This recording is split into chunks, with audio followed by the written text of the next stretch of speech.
Ayan mga karels, dahil malapit ng mahinog ang aming langka na nandito lang sa malapit sa may puso namin, kailangan na namin kunin para mahinog. Ayan mga guys, napakalaki ng langka. Dito po yan sa aming likod ng bahay.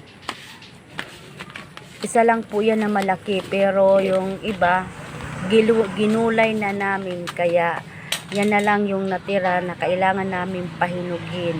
Ayan, at para mahinog ang langka, kailangan lagyan ng kahoy dito, dyan.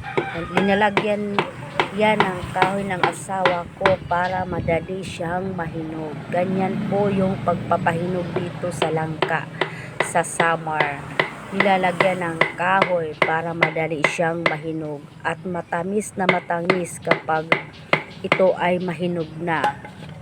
Yung mga ilang araw lang po yan, mahihinog na agad dyan kapag may kahoy na nilagay dyan. Ayan po mga guys, and God bless you po to all, at maraming salamat sa panonood ng aking mga video. We love you mga guys, mga ka-followers. Thank you very much.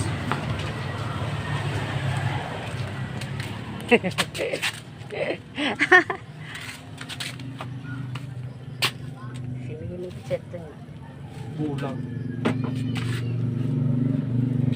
Dito pagputangan.